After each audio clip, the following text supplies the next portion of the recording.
Hola, hola, bienvenidos a un nuevo episodio de mi podcast Sanar para Vivir, de la sección de invitados, que de todos somos uno. Ya saben que esta sección me gusta mucho porque aprendo muchísimo de cada invitado que me toca tener la fortuna de tener. Me siento muy privilegiada de poder aprender tanto de ellos. Y siempre es una oportunidad de crecer, de darme cuenta yo misma de cosas nuevas que están pasando, porque uno nunca acaba de aprender. El que crea que ya aprendió todo es el que más le falta por aprender. Y hoy tengo una invitada muy especial. Ella no es alguien famoso, conocido, como he tenido otro tipo de invitados, pero que trae un testimonio que estoy segura que va a penetrar tu corazón si te das la oportunidad de escucharlo con detenimiento. Ya saben que a mí me gusta mucho hablar de la conciencia. Me gusta mucho que vivamos cada vez desde un lugar más despierto dentro de nosotros, dándonos cuenta qué está pasando dentro de nosotros en las diferentes circunstancias, situaciones y etapas de la vida. Y estoy convencida de que el cuerpo es una parte de nosotros, que es el que más nos da a saber cuando algo no está funcionando bien en nosotros. El título de hoy se llama Cuando el cuerpo grita lo que tú callas. Así que saben que yo hablo muchísimo de cómo está conectado todo el tema de nuestro cuerpo con nuestra mente, con nuestras emociones y nuestra conexión espiritual. No somos seres separados, somos seres que estamos integrados y que cuando empiezan a caerse esas partes que nos conforman, el cuerpo, imagínate que te empieza a jalar la manga y te dice, oye, algo no está funcionando bien, o voltea a ver esto en lo que te estás quedando callado o callada, voltea a ver esto, estás diciendo que sí cuando quieres decir que no, voltea a ver esta parte donde no te estás permitiendo expresar lo que realmente quieres expresar. Y son situaciones tan sutiles, tan pequeñitas de nuestro día a día, que como un goterito que va cayendo en el piso, no nos damos cuenta el daño que nos están haciendo en nuestro interior, en nuestro poder personal, en nuestra parte de confiar en nuestro criterio, en lo que nosotros creemos que es verdad. Empezamos a dudar de nosotros. ¿Te ha pasado que estás de repente con personas que te hacen dudar de ti mismo? Que dices, ¿será correcto lo que dije? Ay, ¿me habré vestido bien? Ay, no hablé muy fuerte. Ay, no estoy muy gorda. Ay, ¿te ha pasado que hay personas que te hacen dudar de ti mismo? Bueno, este episodio te va a hacer darte cuenta que eso que sientes, que eso que percibes es verdad. Y sin más preámbulos, sin más introducción, le quiero ceder la palabra a mi gran invitada de hoy, que agradezco de todo corazón que esté aquí. Ella es Carla Saraí González. No la voy a presentar porque quiero que ella sea solita la que nos dé todo el recorrido de lo que ha sido esta historia de vida tan poderosa y de una guerrera que está hoy aquí. Gracias. Gracias a ti, Lili, la verdad estoy muy agradecida por la oportunidad de tu espacio, de invitarme. Y pues bueno, te voy a empezar a platicar.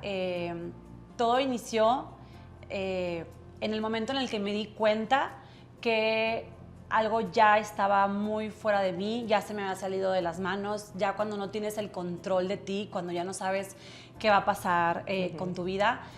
Yo ese momento lo defino como clave, ¿no? Tuve dos momentos, una cuando estaba en el quirófano y otro cuando estaba previo al quirófano, cuando te piden que te metas a bañar. Sí. Y yo estaba en la regadera, estaba llorando, estaba pidiéndole a Dios una oportunidad, porque en ese entonces, pues, bueno, tengo un hijo adolescente, entonces, pues tenía un hijo chiquito, era mamá soltera, y entonces yo decía, yo necesito una oportunidad y lo voy a hacer diferente. Muy bien. ¿Cómo llegué a este punto? Platícanos desde qué edad empezó todo esto. Pues todo empezó desde que yo tenía 23, 24 años realmente, que fue cuando yo inicié a trabajar en una empresa, era una practicante de diseño gráfico, inicié pues desde cero, ¿no? Empiezas a desarrollar habilidades, empiezas a crecer dentro de una empresa, era mi primer trabajo formal, por así decirlo, y empecé a crecer en esta empresa, me volví practicante y luego como dirección de proyecto, era gerente de un equipo de multimedia, le llamábamos, y luego me ayudaron a desarrollar mis habilidades pues de comerciales, mis habilidades gerenciales y por ahí empezó todo, ¿no? En el tema de mi vida laboral. Sin embargo, ¿cómo comenzó todo? Pues lo que yo pensé que había sido el inicio es que yo estaba en una relación. Hubo un momento en mi vida que yo era una persona muy atlética, hacía muchísimo ejercicio. Te estoy hablando que yo hacía CrossFit, spinning y pesas todo en un mismo día. O sea, hacía 1 hora en la mañana y luego 2 horas o 2:30 en la tarde. Era una obsesión muy, muy grande por el ejercicio. Y bueno, pues empecé a perder grasa, perdí el busto y en ese momento dije, ¿sabes qué? Me voy a poner implantes.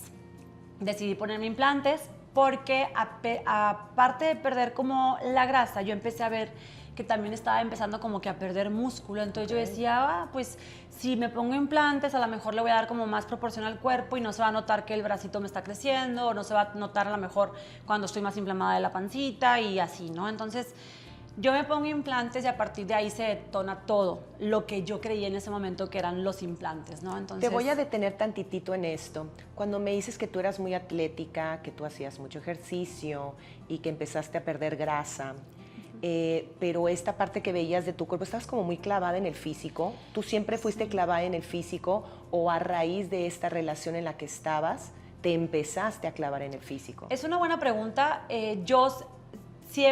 A mí me educaron siempre siento una especie de culpabilidad si no hago ejercicio, lo cual yo la considero buena. ¿Por qué? Porque al final del día es lo que me hace, pues todos los días tener una actividad física, ¿no? Y es salud al final del día, ¿no? Pero ¿hasta cuándo deja de ser saludable? Pues cuando se convierte en obsesión. Claro. Que es una obsesión en la que yo, siendo mamá soltera, pues me llevaba al niño en la mañana a las 6 de la mañana al CrossFit y luego regresamos y desayuno, llevaba a la escuela y luego regresábamos de esto y acompañamos al spinning y pues si te das cuenta no es una vida en congruencia con un niño, porque en ese entonces mi hijo que tendría 5, 6, 7 años, ¿no? Entonces, y no era algo que disfrutabas, obviamente. No era algo que estaba obviamente ya disfrutando, lo hacía por conseguir como la perfección, ¿no? Sí.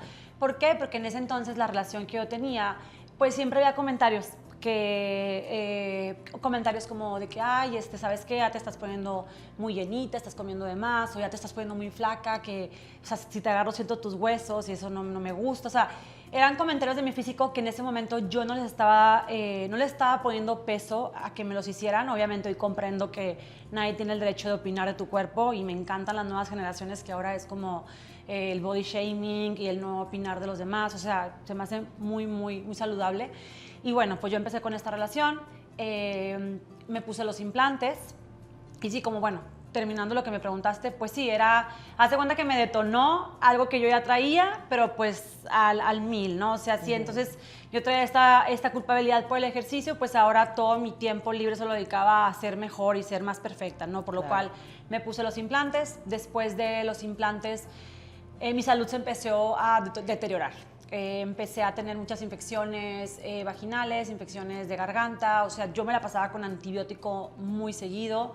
Después me dio herpes zóster, que es lo que le llaman la culebrilla, tremendo. Es un dolor que no le deseo a nadie. Y después se me empezó a deformar la cara.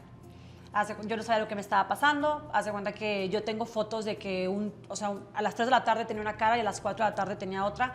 Yo empecé a tomarme fotos porque yo quería saber qué me estaba pasando, ¿no? Había un momento en el que yo decía, híjole, a lo mejor yo me lo estoy provocando, como que estoy un poquito más hinchada, porque había veces que eran las 12 del mediodía y parecía que me había desvelado y mis párpados estaban como, las cejas se me veía como muy inflamada, como si estuviera reteniendo muchos líquidos, ¿no? ¿Recuerdas un momento específico en el que te diste cuenta de esto? No, o sea, como específico tal cual de la inflamación, no. O sea, me acuerdo que aquella vez que observé mis cejas sí se me hizo raro. Lo sé que se me hizo raro porque me tomé una foto y yo no soy jamás de tomarme selfies. Entonces yo me tomé una foto y dije, bueno, qué extraño, ¿no? En ese entonces yo iba con un bariatra. Entonces cuando le llevo mi foto y me pesa en las básculas estas inteligentes, me dice, oye, pues está reteniendo mucha agua. y entonces me inyecta como cortisona o algo así para desinflamar, Sí. y pues no me desinflamé. No, al contrario. Al contrario, yo creo que salió Sí. contraproducente. Pero sí me decía, oye, lo de la cara está muy curioso. Y como yo no me había sacado las muelas del juicio de abajo, yo decía, pues a lo mejor pudiera hacer eso. Sí. Sin embargo, siguió pasando el tiempo y en una ocasión que yo fui a visitar a uno de los doctores para saber si, pues, qué estaba pasando conmigo, ¿no? Porque al final del día mi bariatra me mandó a hacer estudios generales como estudios de tiroides, porque yo se los exigí, ¿no? Y siempre salía que yo tenía hipotiroidismo subclínico. Okay. Entonces, es un resultado que no genera mucha inquietud en los doctores, pero pues yo decía, pues no, para mí no es normal, entonces dije, pues que me lo diga un endocrinólogo, ¿no? Sí, que no tienes, o sea, ni hipertiroidismo ni hipotiroidismo Exacto. declarado, pero te sale una anomalía. Ajá, y repetitivamente, porque antes de yo ir con un endocrinólogo ya me lo había hecho 3 veces y seguía esta anomalía, ¿no? Cabe mencionar que aparte de lo de estos síntomas que te estoy comentando, yo empecé a generar acné y mucho vello. Y una ginecóloga me comentó que tenía el síndrome de ovario poliquístico. Sí. Entonces, pues con ese diagnóstico era muy fácil que los doctores dijeran, no, pues es que todo tiene que ver con el SOP, ¿no? Así lo abrevian. Sí. Entonces, cuando voy con este doctor me dice, oye, deja tú, o sea, ¿cuál es tu preocupación con el tema del, ¿cómo se dice? Pues de la tiroides. Me dijo, trae la presión muy alta. Entonces yo decía, a ver, ¿cómo? Si tengo 29 años, me vas a decir que tengo la presión alta, si soy una mujer saludable, me alimento muy bien, en mi familia no está como tal la presión alta o sea, de hereditaria genética, Sí. entonces dices tú, nada más no me hacía sentido, ¿no? Entonces Ya tenías como varias situaciones ajá, de salud y en un que estaban transcurso en de cadena. 3 meses, o sea, sí fue como mucho brinco, ¿no? El tema era mi cara, o sea, mi cara sí cada vez se deformaba más y pues desde el final del día tu cara es la primera presentación. Claro. Entonces, yo no me reconocí en el espejo, o sea, yo hubo un momento donde para mí era muy desafiante mentalmente salir a trabajar sabiendo que esa que está en el espejo pues no era yo. Pero te voy a hacer una pausa porque quiero profundizar un poquito. En ese momento que estabas chiquita, porque tenías 23 años No, ahí. cuando pasó lo de la cara ya tenía 29. Bueno, pero estabas chava todavía, Sí, pues, sí. ¿no? La verdad, te faltaba mucho todavía. ¿Qué pasaba por tu cabecita cuando veías que como que estaban saltando muchos temas en cadena de salud? ¿Pensabas algo? Llegué a pensar en ese momento que a lo mejor estaba muy estresada. Okay. Porque en ese momento yo tenía la responsabilidad de un departamento comercial. Yo había crecido dentro de la empresa, tenía un departamento comercial, pero había crecido en puesto, porque realmente nunca crecí en salario. O sea, yo siempre tuve un salario muy castigado. Como era gerente, pues no me daban comisiones, que porque esas son de la gente, que entonces mejor sea vendedora, no gerente.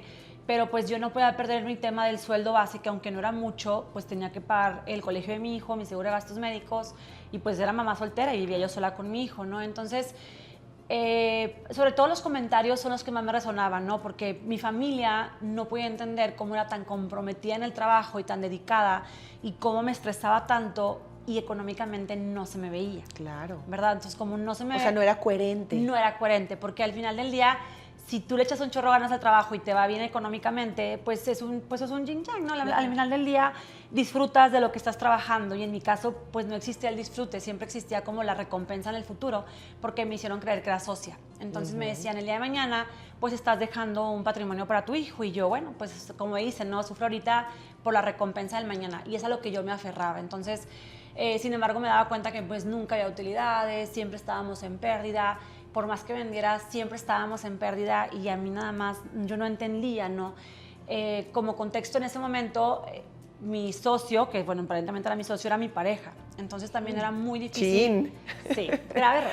Sí. Era muy difícil cuestionarlo de los números porque incluso yo me acuerdo que me hizo socia de un porcentaje de la empresa. O sea, él tenía el 99 y yo el 1, ¿no? O sea, entonces yo decía, él me decía, pero es que en el acta constitutiva viene que el día de mañana tú vas a ir creciendo de sociedad. Y yo la leía, Lili, la leía, yo decía, es que en ningún lado viene. Y luego, es que si tú no sabes interpretar y no sabes leer temas legales, no es mi problema. Claro. O sea, asesórate, haz de Sí. cuenta, ¿no? O sea, la que está mal Entonces, eres tú. Ajá, pero te lo crees. O sea, hay un momento en el que te lo empiezas a creer, porque así como esa situación, había muchas dentro de la relación. Entonces, me lo empecé a creer, ¿no? Y una pregunta, antes de que fueras pareja de él, porque no fue desde un principio, ¿verdad?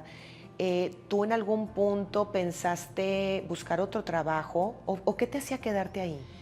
Ok, lo que me hacía quedarme ahí es que, mira, cuando yo empecé a crecer ahí, como que me convenció de regresarle mi carro que mi papá me había regalado a mi papá. Entonces yo le regresé mi carro a mi papá ya pues se lo quedó, pues era de él, como muchas gracias, tipo por este apoyo, yo ya tengo en qué moverme. Porque me dijo, oye, si en lugar de subirte el sueldo, mejor te pago la gasolina. Pero no te voy a pagar la gasolina de tu carro, te voy a pagar la gasolina del carro de aquí de la empresa. No era de su cuenta que un Spark. Entonces tuve que aprender a manejar estándar, pero yo decía, bueno, al final del día me voy a ahorrar, en ese entonces 2.400 de gasolina, pues me sumaban en mi vida, ¿no? Sí. Entonces yo decía, bueno, y aparte que los mantenimientos, que las llantas y todo, ¿no? Entonces yo agarro el carro de la oficina, pero sin darme cuenta en ese momento, lejos de ser una prestación o un beneficio, me cortaron las alas.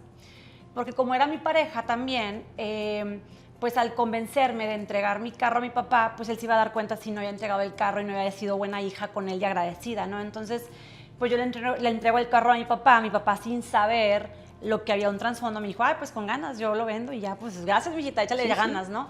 Entonces yo me quedo sin en qué moverme. Claro. Entonces yo en ese momento yo no me di cuenta, pero pues me cortaron las alas, ¿no? Porque al final, porque no me podía mover, porque para empezar tenía que comprar un carro. Sin embargo, en este trabajo a mí nunca me dieron de alta en el Seguro Social, porque el tema es, el día de mañana te voy a dar de alta en el seguro cuando lo llegues a ocupar, pero tú para qué quieres estar en el IMSS si eres social. Tú estás pagando tu seguro de gastos médicos, no vas a ocupar esto. O sea, aparte, nunca vas a ir a consultar al IMSS, ¿verdad?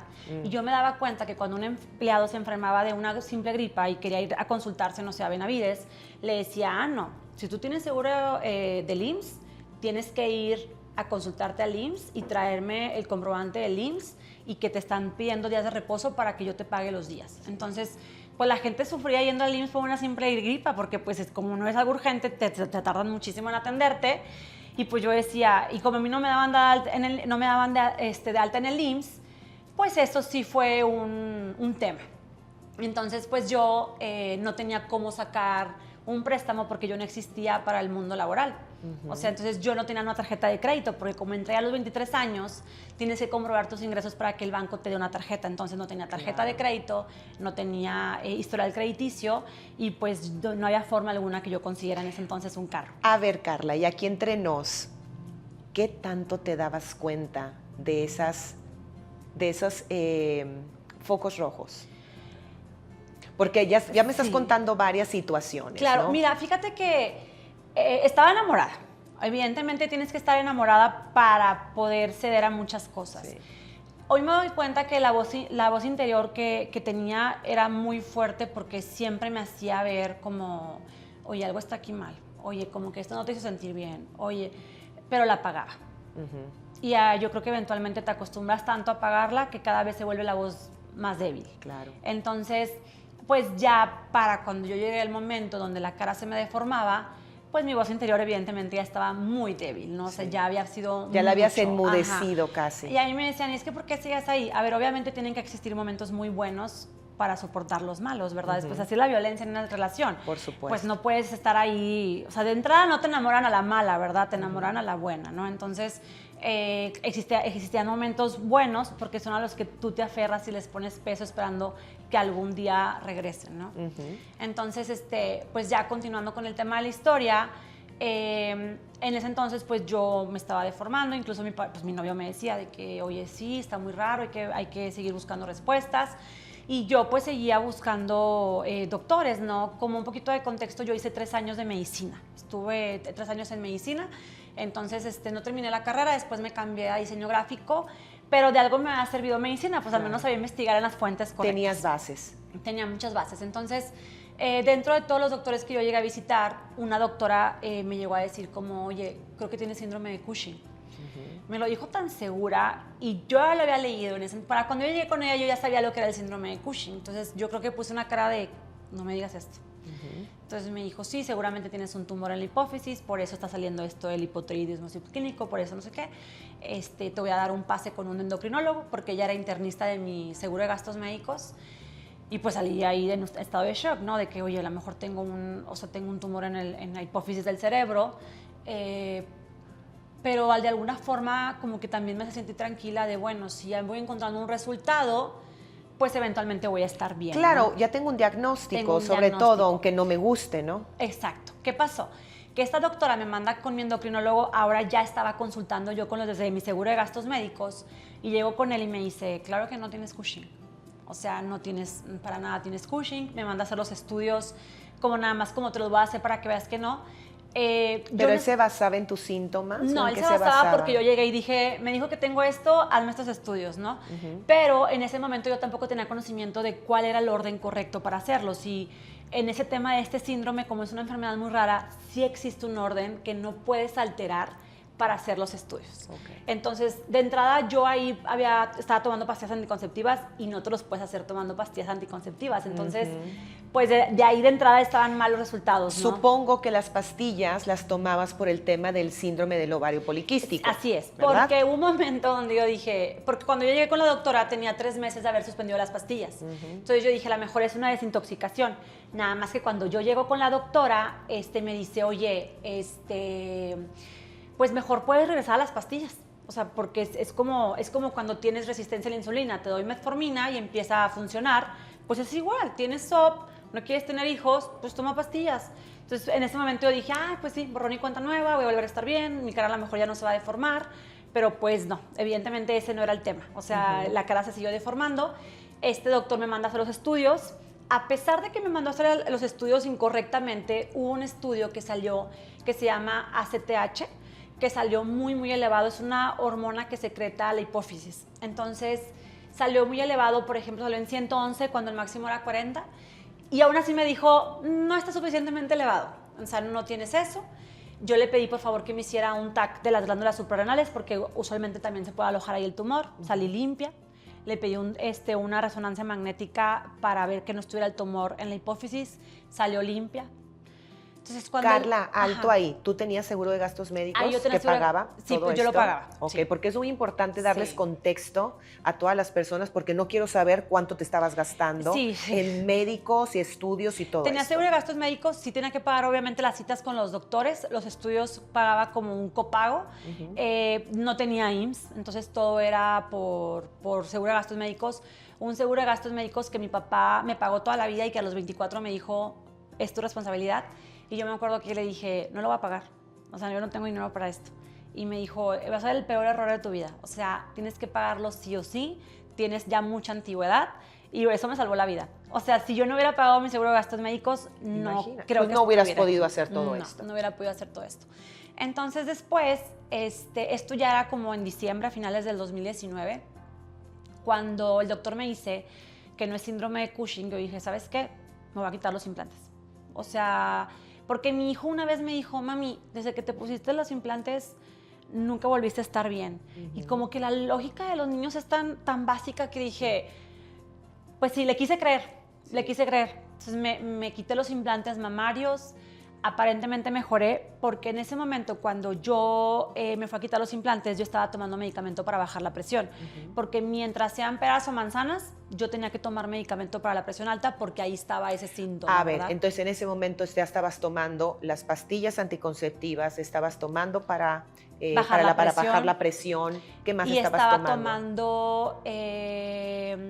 No, de medicamentos era lo único que estaba tomando, pero mi sintomatología era dolor de hueso, el vello, el acné, la cara se me deformaba. ¿No se te quitó aún con las pastillas? No se me quitó con las pastillas, se me estaba cayendo el cabello, pero a montones, las infecciones nada más no estaban cediendo, tenía muchísimo cansancio, sentía mucha electricidad en el cuerpo.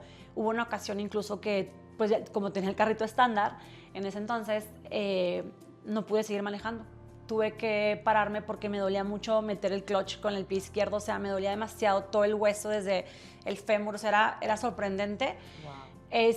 O sea, ya era mucho, ¿no? Entonces yo dije, y como me metí un grupo en Facebook que se llama Enfermedad de Implantes Mamarios, pues yo dije, oye, pues a lo mejor y en el mejor de los casos me quito los implantes y ya. O sea, y eso se era, soluciona. claro. Exacto, entonces... Porque cada vez se te iban agregando y sumando más síntomas, ¿verdad? Correcto. Entonces, yo me voy en diciembre a Guadalajara porque en ese entonces era el único lugar donde los sabían quitar bien.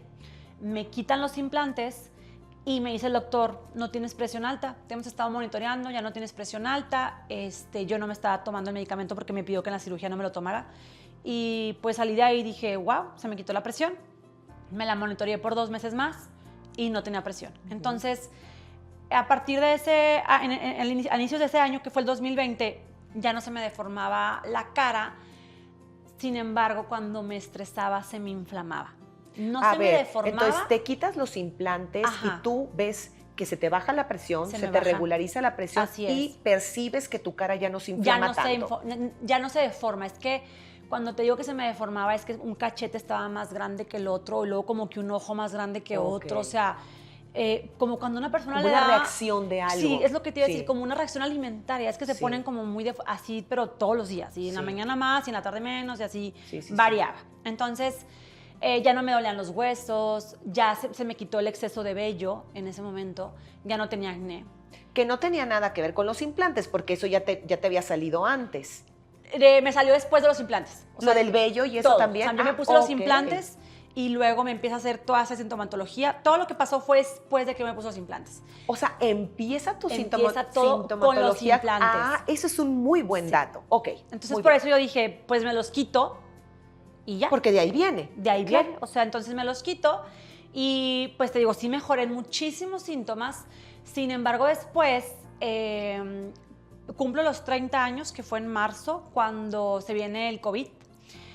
Y a mí me empiezan a dar dolores renales. Dolores así cólicos renales horribles. ¿Cómo es eso? Para que la gente tenga contexto. Pues cuando las piedras en el riñón, que le llaman, son unos cólicos que yo creo que los menstruales, que las mujeres que les ha dado puedan entender, yo creo que los renales sí son más, no creo, sí son más dolorosos. Intensos. Porque el menstrual va y viene fuerte y se quita, viene fuerte y se quita. El renal viene poquito a poquito y nunca se va a poner más bajo, o sea, no se va a poner mejor, o sea, se pone peor, o sea, como que sabes que va a empeorar. Y a mí el dolor me levantaba cuando estaba dormida. O sea, un cólico menstrual no me levanta si ya estoy dormida. Este sí era como, ahí viene el dolor. Entonces, yo no quería ir al hospital porque estaba el COVID. ¿Y eso al cuánto tiempo fue? De los implantes a los 3 meses. 3 meses. Pasaron 3 meses. Entonces se me vienen los cólicos renales, no quería ir a consultar porque estaba el COVID y dije, no, pues hay peores casos en el hospital. Sin embargo, hubo un día donde lloré, o sea, me desgarré. Yo me acuerdo que me estaba así jalando en la cama y mi hijo como, mami, ¿estás bien? Y yo, sí, tranquilo, porque yo me estaba automedicando con pastillas para no ir al hospital. Sin embargo, ese día en la noche, cuando yo me levanto al baño de dolor porque quería vomitar, me desmayo en el baño. Entonces, mi hijo me despierta el siguiente día y cuando yo me despierto me quedo así como... Y le digo, no te preocupes, ya voy a hablar a tu abuelito para que me lleve a consultar. Y cuando hago el baño, pues orino sangre. Entonces ya viene mi papá por mí, me lleva a consultar y el doctor me dice, pues te voy a internar ya. O sea, se me atoró una piedra en el riñón, me estaba obstruyendo allí como que un conducto y me dijo, te voy a poner un catéter que le llaman doble J, 10 días, para que lo que queda ahí como de arenillas se salga. Pues es como referencia, pues yo creo que para el cuerpo un implante mamario y un catéter es lo mismo, es un implante. Entonces, algo que me quedó claro es que mi cuerpo no acepta ningún tipo de implantes, porque cuando a mí me ponen este catéter, mi cara no solamente, o sea, ya no se deformó, ahora sí se inflamó. Entonces, haz de cuenta que yo me empecé a inflamar y el doctor antes de irme al hospital me dijo, oye, trae la presión muy alta. Y usualmente cuando existen piedras o un problema en el riñón, la presión tiende a subir. Nada más que aquí ya te quité las piedras y tus riñones están bien. Entonces es como que tu cuerpo reacciona ante algo externo. externo. Entonces me dice, algo está pasando. Dijo, porque de entrada se me olvidó mencionar que esto fue en marzo. En enero yo había visitado a ese urólogo. Porque lo fui a visitar, porque cuando me hicieron el TAC de las suprarrenales salió que tenía como arenillas. Y este doctor me dijo, no tienes nada de qué preocuparte, esas solas salen, no se van a convertir en piedras, están muy chiquitas. Entonces cuando yo vuelvo a ver al doctor en marzo, me dice, oye Carla, no es normal que en 3 meses estemos aquí con piedras. Entonces yo le digo, no, pues comí muchas espinacas, o sea, digo, no sé si eso tiene mucho que ver, o sea, dije, a lo mejor sí comí en exceso, y me dice, no, o sea, no tanto, es que como eran oxalatos lo que salió, algo oxalatos, así. Sí. Entonces yo dije, pues a lo mejor abusé de las espinacas, y me dijo, no, o sea, en 3 meses, no, me dijo, esto que te está pasando es una enfermedad secundaria a algo que tienes, y como trae la presión alta, te recomiendo volver a ir con un cardiólogo, para que te atienda la presión en lo que descubres qué es lo que te está pasando, porque ya son como 2 síntomas, las piedras y la presión. Y yo dije, me quité los implantes. ¿Ahora qué voy a hacer? ¿Por qué sigo? O sea, ¿por qué sigo mal, no? Y sobre todo con otro tipo de cosas, porque si te hubieran regresado las mismas, bueno, dices, pues es parte de lo que no eran los implantes, era algo que tenía, pero eran otras cosas. Y bueno, ahí un panorama de mi vida es que en la parte laboral yo seguía trabajando. Estábamos en COVID, pero yo tenía que seguir vendiendo, tenía que hacer mis llamadas y todo, porque pues al final del día las empresas... ¿Y cómo te sentías, o sea, cuando ibas a trabajar?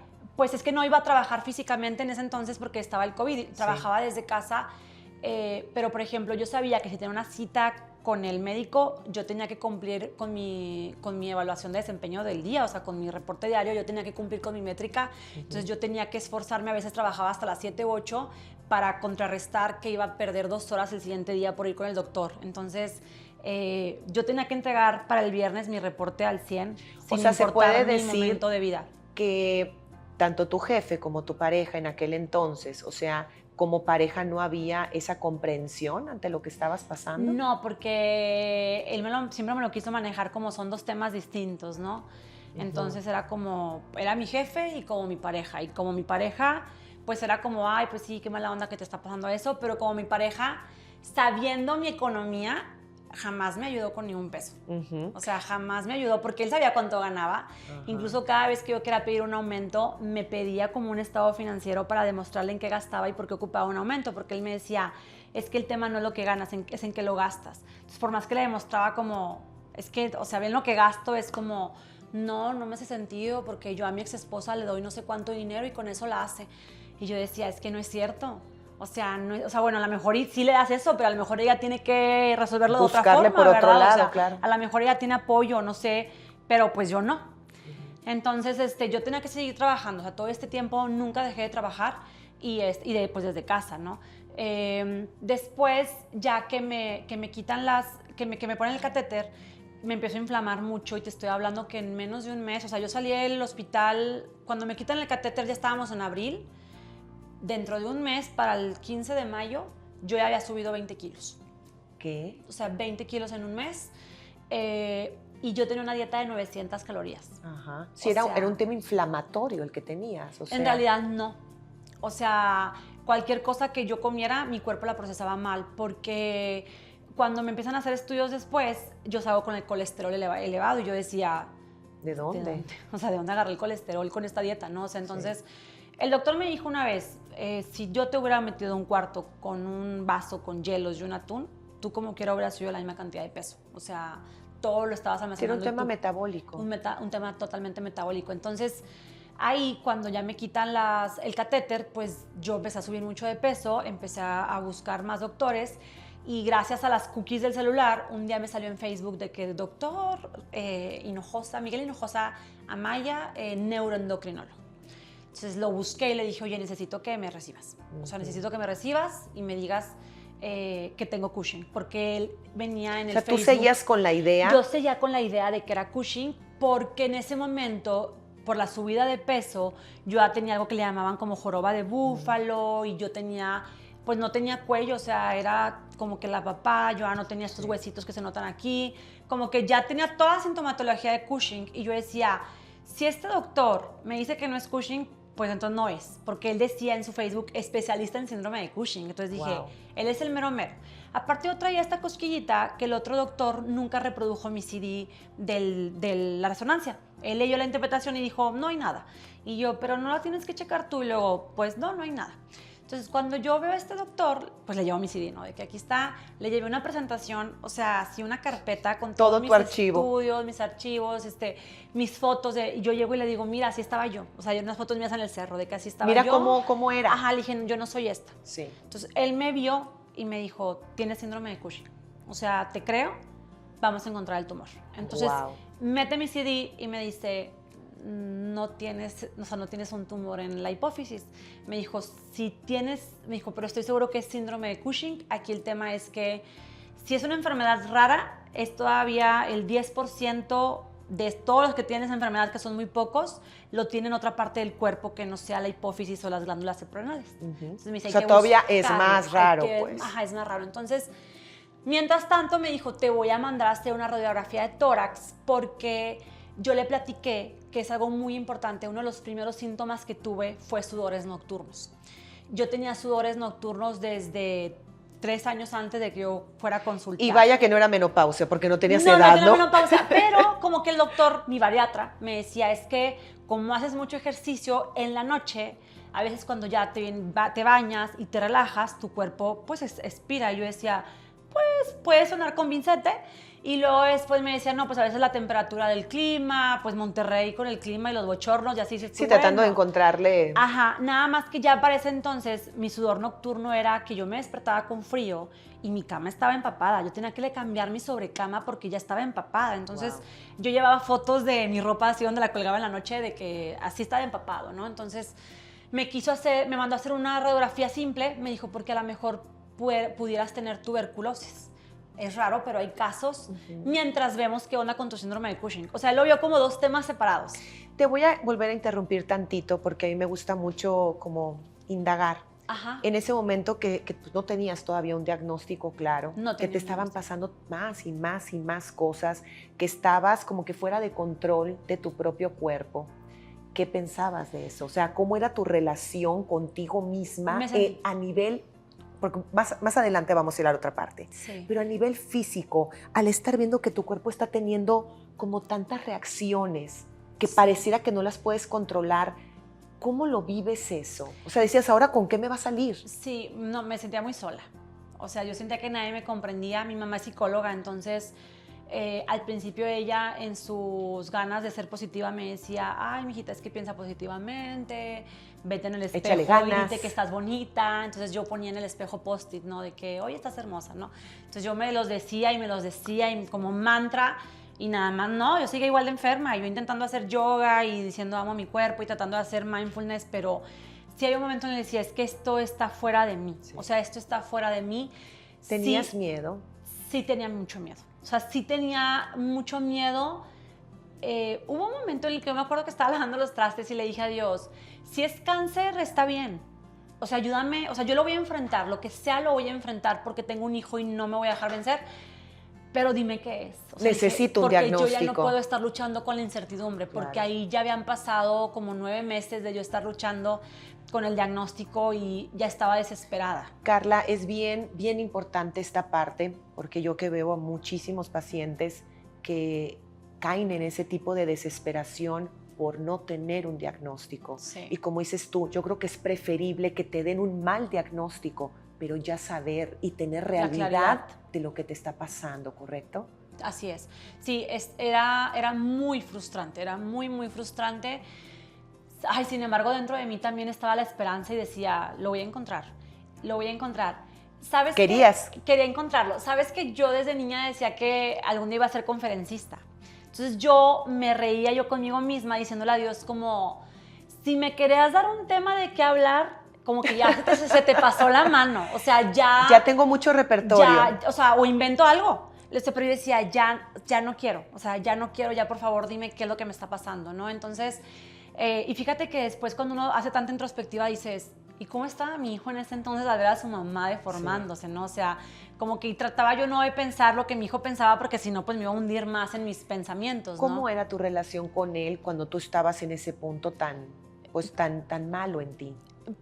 Pues es que yo siempre he tenido muy buena relación con mi hijo. Entonces, no, me refiero a cómo manejabas todo lo que te estaba pasando. Le platicaba, o sea, yo le platicaba, no con el afán de preocuparlo, sin embargo, le platicaba que estaba buscando las respuestas y que las iba a encontrar. Mi hijo es demasiado positivo, entonces mi hijo era como, yo estoy seguro que la vas a encontrar. Y todavía me decía, yo no estoy preocupado de tus cirugías porque yo sé que vas a estar bien.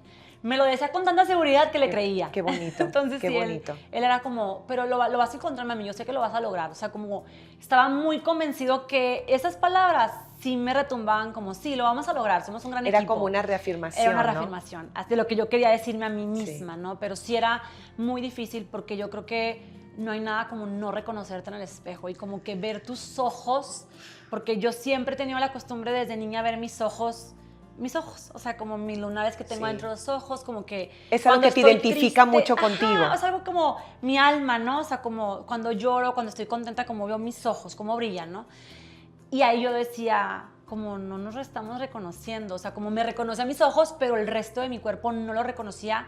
Me rehusé a comprar una talla de ropa más grande, o sea, me la vivía en pijama, o cuando tenía que ir a una cita médica le pedía a mi mamá ropa que tampoco a ella le quedaba, de que no la regales y dámela porque o sea, yo no voy a comprar nada porque yo voy a regresar a mi peso, o sea, yo no... Sí, o no sea, voy a aceptar esto. no voy a aceptar, o sea, yo decía, si yo compro ropa, estoy como reasignada, o sea, como que ya me estoy resignando a esto y no lo voy a hacer. O sea, yo me rozaba. Entonces, siempre tenía el mismo outfit para ir con el doctor porque es el único que tenía. Yo no iba a comprar ni una pieza más.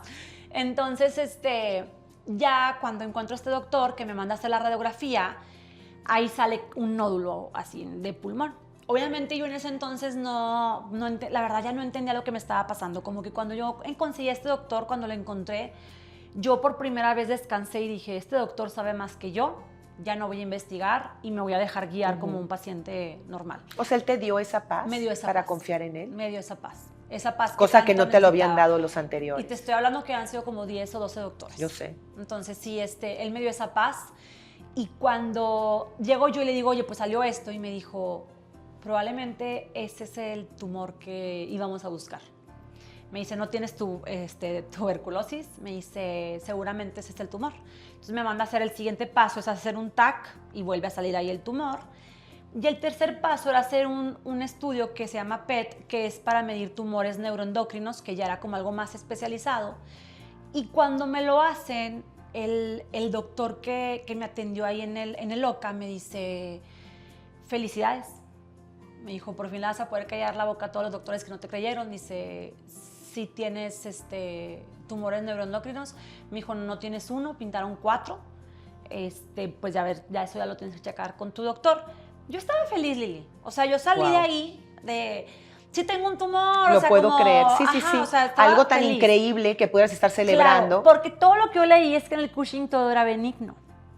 O sea, lo que yo no sabía es lo que me iba a pasar después. Entonces, cuando yo estaba... Pero sales de ahí y dices, a ver, yo tengo Cushing y tengo Yo estoy 4 feliz, tumores sí, o sea, que sé que son benignos. con ganas de hablarle a toda la gente que pasó por mi vida en ese entonces para decirle, oye, sí tenía, oye, no estoy loca, sí tenía. Claro. O sea, porque yo me acuerdo que hasta una persona que trabajaba conmigo, un chico, me dijo, es que su novio era doctor.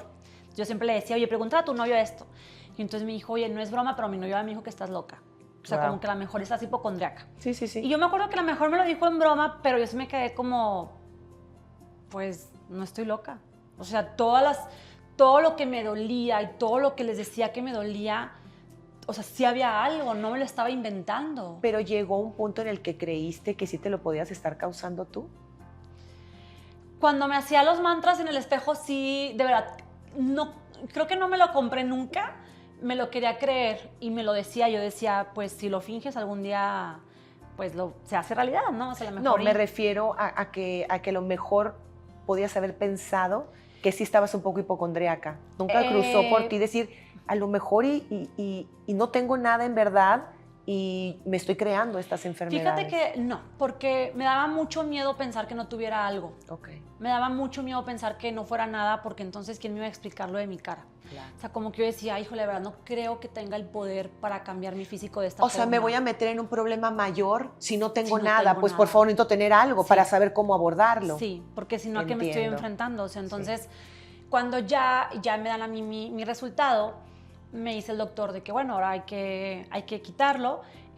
Checa con tu seguro de gastos médicos, esto lo hace un cirujano torácico, me pongo a buscar, me contacto con uno y pues yo llego y le enseño mi examen, le digo, ese es el tumor que me tienes que quitar, y él como que me veía así como muy acelerada y me decía, ok, está bien, déjame lo platico con tu doctor y yo te llamo. Pasa una semana y me llama y me dice, oye, quiero que vengas con tus papás, quiero que vengas con tus 2 papás, ¿hay alguien más que deba acompañarte? ¿Estás casada? No. Ah, bueno. Entonces voy con mis papás y me dice, pues yo me sentía bien nerviosa ese día. Para mí me sentía como cuando te dice la maestra, mañana tienes cita tus papás con el director, y dices, tú van los 2, ¿por qué los 2, no? Porque siempre iba o con mi papá o con mi mamá. Entonces voy con mis papás y el doctor me dice, ya hablé con tu doctor Miguel, que es el que me encontró el tumor, y acabo de acercar a un doctor que es un oncólogo, se llama Luis Cancel, y pues vamos a hacerte una biopsia, dijo, porque creemos que pudieras tener cáncer de células pequeñas. cáncer de pulmón. Oh my God. Cuando a mí me dice eso, o sea, mi mundo se me vino encima. Claro, dijiste, sí quería un diagnóstico, pero no sí. este. O sea, le dije, no, este no. Claro. O sea, dije, no. Porque era... porque yo dije, espérate, pero yo tengo Cushing. O sea, ¿por qué le estamos poniendo nombre No me cambien la tumor? jugada, ¿no? Entonces me decía, es que pues todos los tumores son algo y tienen un nombre y un apellido y una esencia. Entonces es lo que tenemos que encontrar. Me dice, porque yo en ese entonces se había marcado el estudio, me decía que tenía 2 en el pulmón, 1 en mediastino, que es la parte de en medio, y 1 en tiroides. Entonces me decía, vamos a biopsiarte la tiroides, vamos a biopsiarte el pulmón mientras estás dormida y vamos a ver si es este cáncer. Si no es este cáncer, entonces sí te voy a quitar el tumor. Pero si es este cáncer, pues el tratamiento es otro. Claro que cuando me dijo eso, yo dije, pues el tratamiento ya sé lo que es. ¿Para dónde voy? Para dónde voy. Y me dijo, la segunda opción es que tengas esta enfermedad que se llama MEN, que no voy a entrar porque no la conozco mucho, pero es una enfermedad hereditaria que yo pensé, si yo tengo esto, ya tengo un hijo, o sea, yo decía, creo que prefiero cáncer de células pequeñas a saber que le pasé esto a mi hijo. Claro. O sea, entonces, pues salgo de ahí derrotada. O sea, mis papás no sabían lo que estaba pasando. Mis papás, la verdad, venían como, bueno, ya te van a operar, mijita, en 2 días y así. Te voy a volver a interrumpir, Carla. ¿Cómo era tu vida en todo ese inter? O sea, ¿tú vivías vida normal? Tenía que seguir viviendo la vida normal en cuestión laboral, sí. O sea, yo seguía trabajando. ¿Y tu relación con tu pareja cómo era? Pues como siempre había sido. En ese entonces yo creí que era buena, pero no era buena. O sea, pero ponme un ejemplo. ¿Si salían a cenar, salían a echarse un Pues porque drink, como platicaban? estaba el COVID, no. Ah. Pero sí nos veíamos 2 veces por semana. Iba a mi casa, usualmente hacíamos como que carne asada o hacíamos de cenar. Veíamos películas y pues ya, o sea, como... ¿Y se hablaba del tema de todo lo que estabas pasando? O sea, ¿tenías un refugio en él? Sí, era de lo único que hablaba. Realmente era de lo único que yo podía hablar con él y con cualquier persona que me hablara. O sea, cuando yo veía a alguien era como, sentía que tenía que justificar mi cara, como yo no estoy así, o yo no subí de peso porque comí mucho, o sea, como de verdad algo me está pasando. Sentía esta necesidad de justificar mi físico. Sí. Y sí, o sea, sí me refugiaba en él, sí, claro que le platicaba todo, sí me escuchaba, o sea, sí hablábamos, incluso muchas veces él también investigó, pues como novio, ¿verdad? Pero hasta ahí, o sea, hasta ahí, o sea, realmente era como... Un poco limitado. Sí, pues sí, porque a lo mejor yo digo, pues, a lo mejor a cualquier otra pareja que llegue a tener, a lo mejor sí le hubiera podido pedir dinero, ni siquiera le hubiera tenido que pedir sabiendo lo que estaba atravesando, y como él sabiendo que es mi jefe y sabe lo que ganó, o sea, como que no había este sustento. Entonces, ya me programan para la cirugía y pues yo sí estaba muy, muy, muy nerviosa. Pero como era la primera cirugía, no sabía lo que me iba a pasar, no sabía lo que me iba a doler. Yo solamente rogaba que cuando despertara, pues fuera un buen diagnóstico, ¿no? A pesar de que los 2 que me dieron no eran buenos. Algo que tengo que mencionar es que toda esta sintomatología es porque yo tenía el cortisol muy elevado. Okay. El síndrome de Cushing se caracteriza porque tienes un cortisol muy elevado. Sí. Hoy está muy de moda, lo he visto en las redes sociales, de que el cortisol es la hormona del estrés. Sí, pero lo quiero dejar bien claro porque mi cortisol, si un examen médico te dice que máximo puedes llegar a, no sé, 200, yo lo traía en 1300. Dios de mi vida, o sea... Ajá, o sea, quiero decir el contexto para que no se asusten. O sea, era fuera completamente de contexto. Fuera completamente de contexto. Entonces, y muchos estudios, o sea, uno tras otro y cada vez se ponía peor. ¿Y lo sentías, Carla? O sea, ¿sentías algún tipo, no sé, de alteración interna? Ahora sí, fíjate que en ese momento yo tomaba como 14 pastillas. O sea, antes de esta cirugía yo tomaba pastillas para la presión alta, para el colesterol, para la resistencia a la insulina, para el hipotiroidismo, tomaba vitamina D. Esas son las que yo estaba tomando. Ok. O sea, tenías ya una farmacia. Sí, que se fueron sumando. Se fue sumando todo esto para que yo pudiera sobrevivir. Sí. Incluso me llegaron a dar ketoconazol, porque en teoría un efecto secundario del ketoconazol en un nivel muy alto baja el cortisol. Okay. Cuando yo lo consumo fue como si mi tumor se enojara porque se elevó muchísimo más que mi doctor me dijo, suspéndelo. O sea, contigo no funcionó el ketoconazol, sigue con lo demás hasta la cirugía. Llego a la cirugía, ya cuando me despierto, pues lo primero que veo es a mi doctor sonriendo, el cirujano, y me dice como, felicidades, tu cortisol cayó a 1. Cuando cae a 1 ahora tienen que darte cortisona porque no puedes vivir sin cortisol. Entonces me dice, cayó a 1, no es cáncer de células pequeñas, no sabemos qué es, se fue a patología. No, pues yo lloré de felicidad. Claro, por supuesto. Yo lloré de felicidad, desperté en cuidados intermedios en ese momento y pues bueno, pasó esa cirugía, fue muy dolorosa porque me quebraron una costilla, yo traía una sonda que me dolía horrible. Como si hubiera sido poco por todo lo que ya venías pasando. Así ¿no? es. Después de la cirugía, ya que llega la patología, voy a conocer al doctor que el cirujano me había recomendado y me dice, pues felicidades, o sea, no es bueno ni es malo, estás como en medio. Tu tumor se llama carcinoide, que hoy en día se llama cáncer neuroendocrino de pulmón. Me dice, y pues, pues fue el mejor escenario. O sea, me dijo, fue el mejor escenario. No había forma de que fuera algo benigno porque estaba secretando el cortisol. Entonces me dice, fue el mejor escenario. Dijo, sin embargo, como de los 2 tumores del pulmón solamente te encontró uno y te lo retiró, el otro no lo encontró, tenemos que volverte a meter a cirugía. No es cierto, Carla, Sí, es broma eso. Sí, yo eso fue lo mismo que le dije. O sea, yo le dije, no es cierto, me acuerdo que empecé a temblar, empecé a Sí, llorar. son de esas cosas que dices, nada más las voy a vivir una vez en la vida, ¿no? Exacto. Entonces me dice, es que yo te quiero curar. O sea, me dice, la tiroides salió que era un falso positivo, ese sí no era nada. Me dice, porque hay que limpiarte todos los ganglios, porque el mediastino es un ganglio infectado. Me dice, hay que limpiarte todos los ganglios, hay que quitarte el lóbulo del pulmón. Haz de cuenta que nosotros, el pulmón es como una naranja. Del lado derecho tienes 3 pliegues, del lado izquierdo tienes 2, porque el corazón está en la parte superior. Y me dijo, te vamos a quitar el de abajo, porque nos vamos a traer el tumor con el pulmón. No, pues yo me solté llorando. Claro. Y le dije que yo no quería, que yo no me iba a volver a meter, porque ahora ya sabía lo que me iba a doler. Yo decía, si me dolió demasiado y nada más me rascaron, le dije, no me quiero imaginar ahora que me vas a quitar. O sea, le dije, voy a tener que aprender a respirar. Y me dijo, sí, te van a hacer unos estudios antes para saber que tu capacidad pulmonar nos permita operarte. Dijo, pero es que me dijo, tienes 30 años. O sea, me dijo, yo te quiero curar. O sea, yo te prometo que vas a volver a subir cerros, que vas a volver a hacer ejercicio, que esto va a quedar en el pasado, pero necesito que te hagas la cirugía. Okay. Y yo le dije, ¿me la pueden hacer ya o qué? Yo como en broma, y él sí, o sea, ya.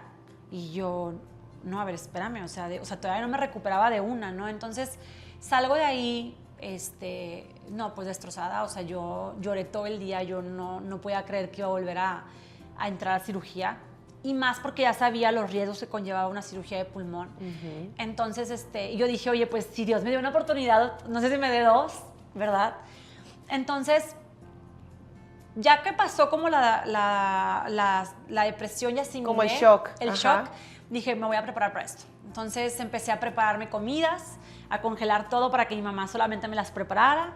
Empecé a escribir una carta para mi hijo por si no sobrevivía, que me da risa porque mi hijo la encontró sin querer después de la cirugía, como 6 meses después, y de repente volteé a mi hijo así de que en llanto, y pues yo en llanto cuando la volví a leer porque dije, wow, qué difícil haberle escrito eso. Es más, lo digo y hasta me dan ganas de llorar.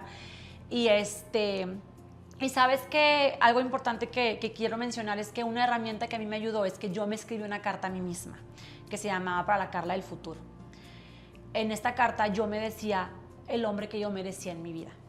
Y yo me decía, si tu pareja actual, pues yo no sé para cuándo le iba a leer, ¿verdad? Si tu pareja actual no es todo lo que acabas de describir, es hora de que tomes acción porque tuviste una segunda oportunidad. ¿Pero tú seguías con tu pareja? Yo seguía con mi pareja, sí, porque trabajaba pero con él. Pero tú ya muy clara de que eso no era lo que querías. Eso no era. ¿Estamos de acuerdo? Porque si estabas escribiendo una carta describiendo al novio que querías y no coincidía con el que tenías... Sí, es evidentemente... Que no está, en ese momento no lo vi así de consciente. Es que yo ni siquiera me acuerdo de haberme escrito esa carta.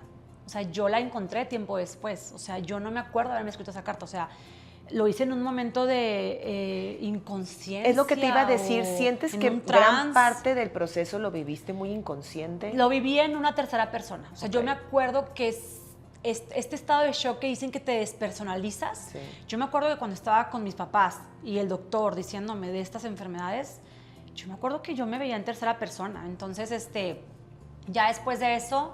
Me meten a cirugía.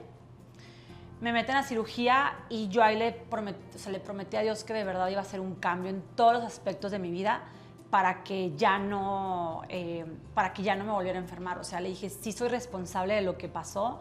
O sea, sí me metí en un estado de estrés. O sea, lo voy a cambiar. No sé cómo, pero lo voy a cambiar.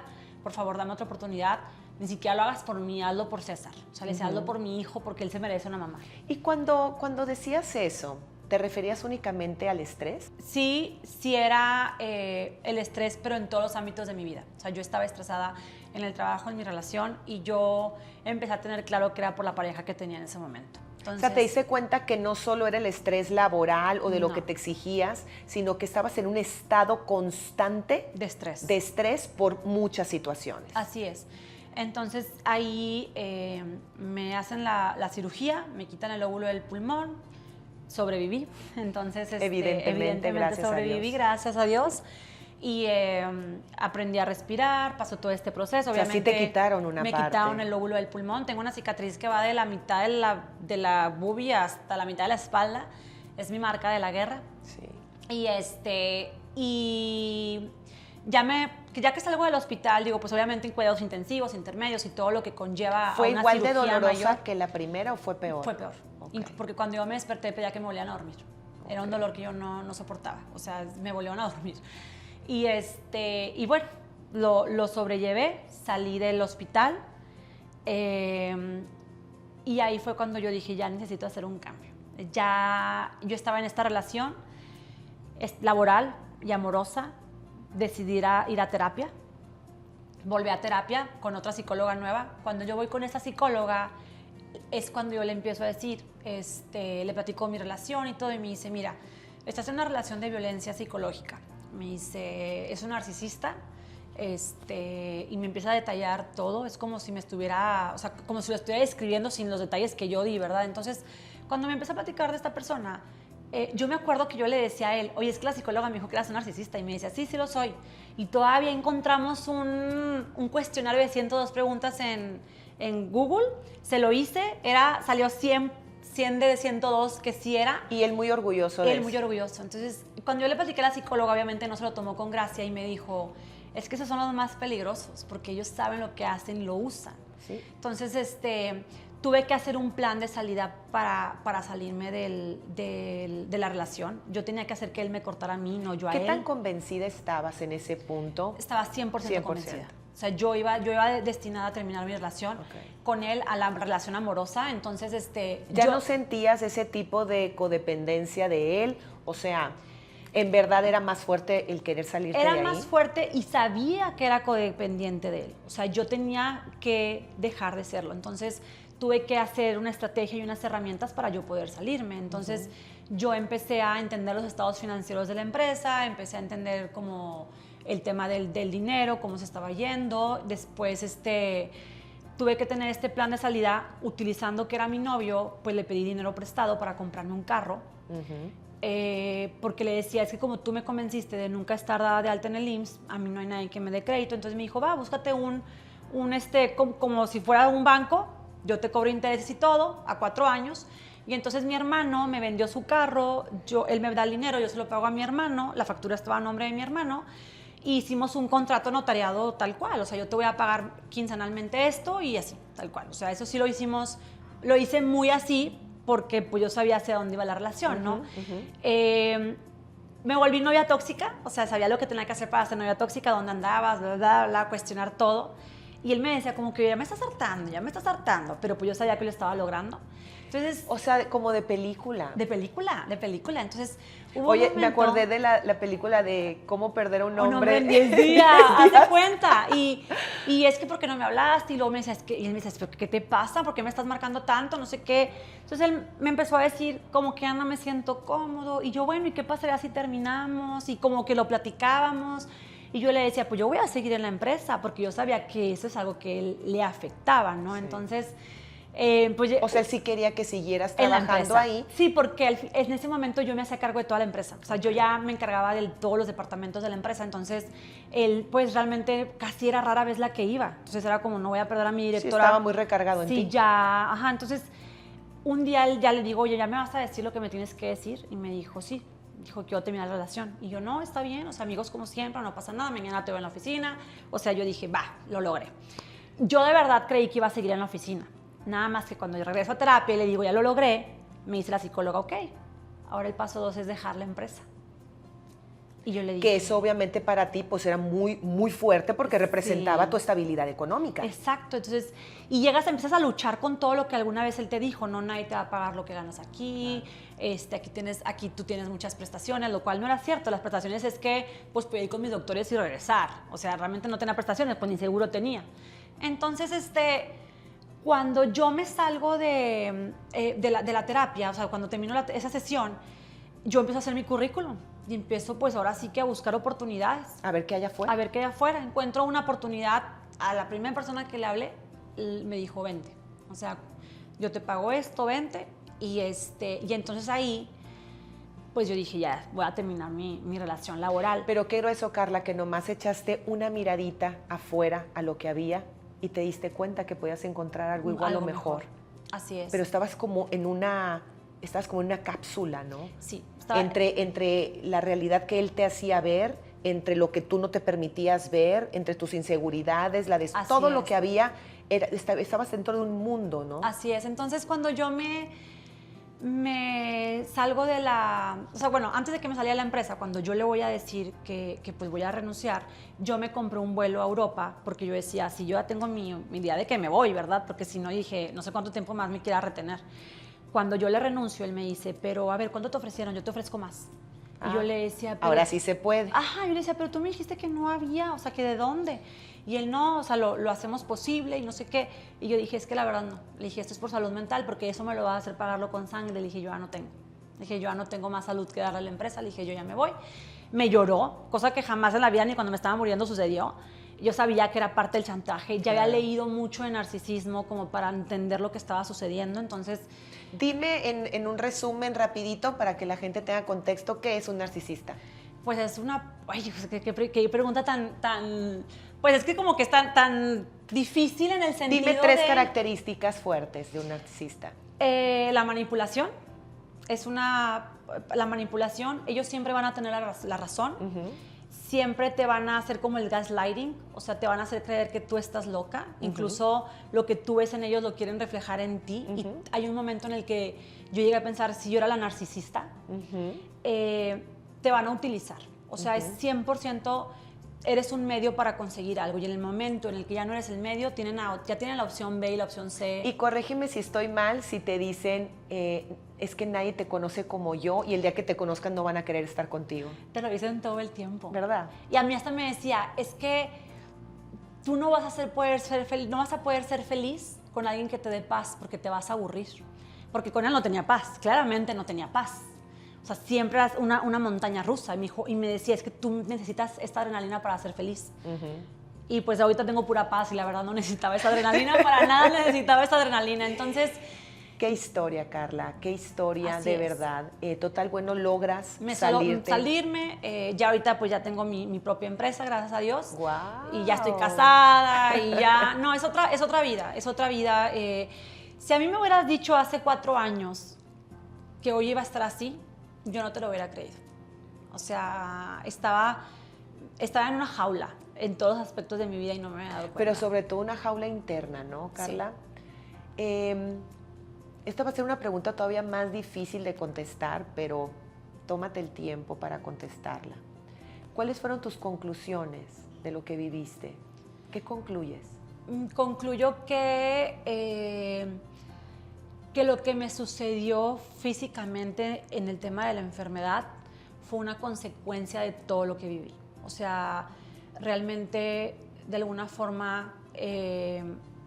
no quiero decir que nos provoquemos las enfermedades porque obviamente muchas veces no va a ser así, pero en mi caso sí siento que el estrés que tuve y la forma en la que yo aprendí a vivir, Lili, porque yo temblaba a veces, o sea, yo iba manejando y estaba así mi mano, o sea, me había acostumbrado a vivir en un estado de estrés tan grande que yo creo que hasta por eso hacía tanto ejercicio, como era una forma de sacar toda adrenalina que sentía y la impotencia de no poder decir lo que realmente pensaba en muchas de las situaciones, porque laboralmente muchas veces me decía, nadie te preguntó tu opinión, es que tú no sabes esto, es que tú no sabes el otro, porque me invalidaban de todas las formas. O sea, una persona que es un narcisista te eleva y te tumba. Claro. Te eleva y te tumba. Entonces... Y te tiene así como suprimidita, ¿no? Exacto, Hasta donde ellos hasta donde permiten. Dios quiera. Entonces, eso te hace perderte a ti misma. Sí. Y como te dije hace ratito, ir callando esta voz interior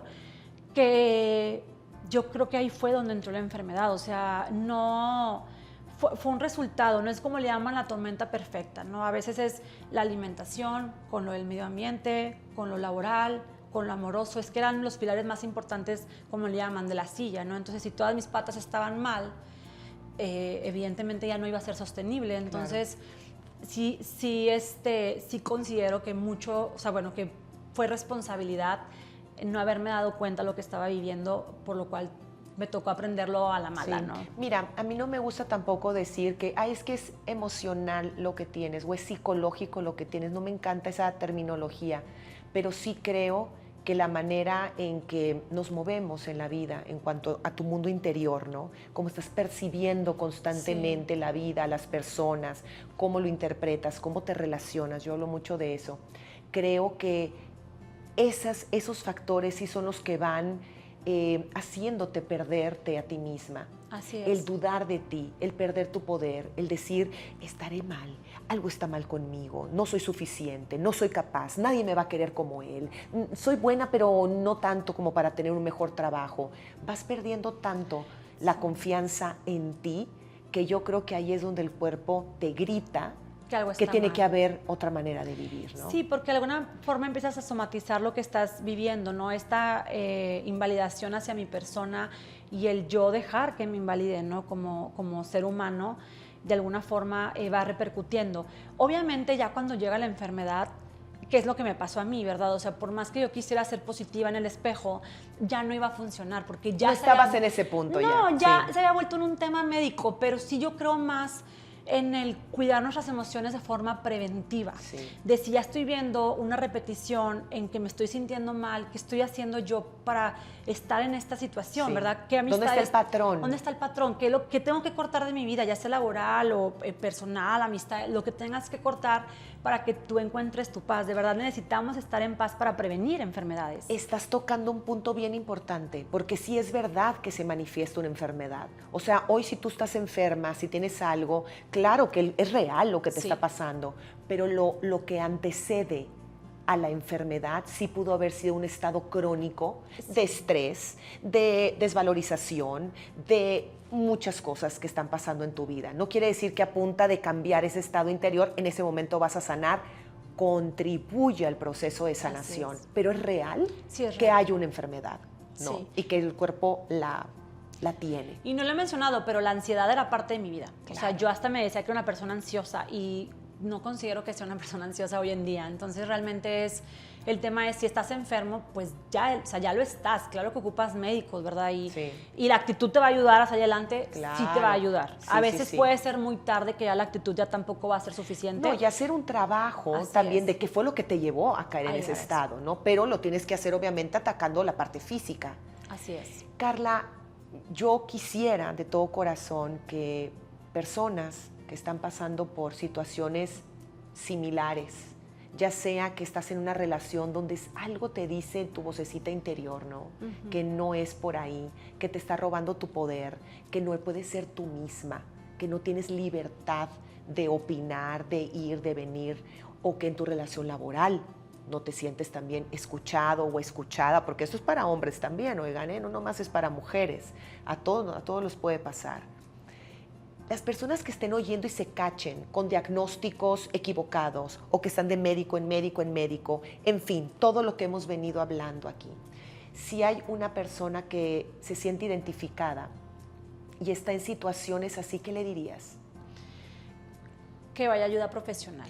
O sea, yo pienso que ir a terapia, para mí ir a terapia fue lo que me salvó en el momento en el que estaba enferma, porque cuando no te reconoces al espejo, fue la terapia previa que llegué a tener en momentos de mi vida que me ayudó a sostenerme, pero a veces no podemos solos, ¿no? Y es el momento de reconocer. En el momento en el que yo me reconocí como víctima de lo que estaba viviendo y acudí a terapia, la terapia me ayudó a tener las herramientas que necesitaba en ese momento para salir adelante, claro. ¿Verdad? Entonces ya sales de la victimización a tomar acción y pues te haces consciente. Te haces consciente de Sí. lo que estás viviendo, de cómo te pusiste ahí, porque obviamente terminó la relación y la laboral también, pero ahí no terminó la terapia. Claro. O sea, ahora hay que indagar un Recuperarte a poquito ti. y saber de dónde viene esto, ¿no? A lo Claro. mejor desde niña, qué fue lo que sucedió y lo trabajas, lo comprendes, lo aceptas.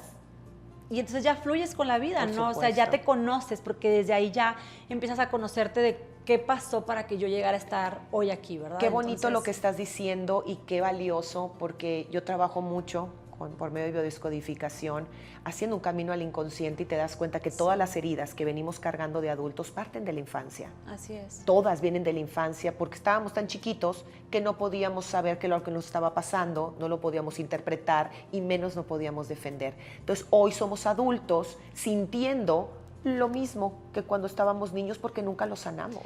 Así, y yo creo que ahora como papás también es una responsabilidad de nuestra parte que dices tú, bueno, a lo mejor yo no he tenido nada traumático por cual ir a terapia, pero si también te conoces vas a entender la educación y vas a ser consciente de la educación Sí. que estás teniendo con tus hijos. Yo creo que eso es todavía el aprendizaje más valioso, ¿no? O sea, cada vez que yo voy a tener una plática con mi hijo o quiero llegar a un punto es, bueno, esto cómo va a trascender en él, ¿no? Claro. O sea, al final del día uno quiere evitar muchas huellas, ¿no? Y van a tener huellas, sí van a tener huellas, pero también qué herramientas les das. Es que es la vida. Y aparte, algo que yo he descubierto es que no necesitas haber tenido una infancia traumática. Claro. Hay que entender que cada persona vivimos la vida a través de un lente personal. Y tú puedes interpretar cosas que como estabas chiquito, pensaste que fueron de cierta manera y van creando un trauma. O sea, Es no te verdad. tiene que haber pasado algo grave para que hoy como adulto sientas muchas cosas o repitas patrones en tus relaciones que no sabes de dónde vienen, ¿no? Así es. Ay, Carla, ¿qué te puedo decir? O sea, no tengo más que admiración para ti. Gracias. Te lo digo de corazón. Creo que yo no hubiera, te lo digo en serio, creo que yo no hubiera podido ni la mitad de lo que hiciste. Se necesita mucho coraje, se necesita mucha valentía y se necesitan muchas ganas de vivir para hacer todo lo que tú hiciste. Muchas Tienes un gracias. mensaje muy poderoso aquí. Y aquí tienes a alguien que de verdad te reconoce tu trabajo y que para terminar esta entrevista te preguntaría, hoy, en la Carla que eres hoy, que sabemos que te queda Sí. mucho camino por aprender. Esperemos que sí. Mucho, y mucho por aprender todavía y por Claro. evolucionar y por trascender. ¿Te da miedo recaer? Sí. O sea, sí me da miedo recaer en la enfermedad, sí. Sí me da miedo porque, es que te mentiría si te digo que te acostumbras a vivir así, porque no. O sea, cada vez que te haces un estudio te da ansiedad, o sea, te da Claro. ansiedad que la enfermedad regrese. Obvio. Mi esposo y yo somos conscientes de lo que viví, de lo que atravesé, entonces de alguna forma mi esposo siempre lo hace más llevadero. No me deja estresarme por nada, o sea, siempre me ayuda a ver el lado positivo, de verdad que para mí él es el regalo que la vida me dio después de lo que atravesé. Qué Y se lo dije en hermoso. nuestros votos el día de la boda, con él compensó todo lo que sucedió. Pero sí es un miedo natural y es una manera diferente de aprender a vivir, porque cada vez que tenemos ese estudio y salgo limpia, gracias a Dios, nos abrazamos y decimos como lo logramos, ¿no? O sea, como... Hoy por hoy. Sí, y aprendamos a vivir al día. Entonces, aprender a vivir el día es como todos deberíamos de vivir, porque realmente no tenemos asegurados el día de mañana. Sí. Entonces, yo disfruto todo, Lili. O sea, yo llevar a mi hijo al fútbol americano, yo disfruto verlo, yo disfruto platicar con él en el carro, yo disfruto... o sea, es que disfruto todo, porque cuando yo estaba en el hospital, yo decía, daría mi vida Claro. por estar en el tráfico y quejándome de la gente que se mete. Y, o sea, Exacto. yo daba todo por estar Sí. así. Todo es Entonces, cuestión de enfoques, ¿no? Para así es. cuando te llega a pasar algo tan fuerte como a ti. Así es. Ves el tema del tráfico, de los problemas cotidianos como algo que no tiene Así la es. menor importancia. Y como dice mi esposo, mira, me da miedo, sí, pero lo que me dice él es, no importa lo que sea, gracias a lo positivo de esto, es que gracias a mi chequeo siempre lo voy a captar a tiempo. Sí. Y es lo que dice el doctor, o sea, si yo te checo, te opero, te pasa lo que sea, o sea, todo se resuelve más rápido porque nada va a avanzar, ¿no? Entonces, Sabiendo cómo está tu vida hoy, como comparado a la que estaba antes, Sí. ¿realmente crees que te puede regresar? no.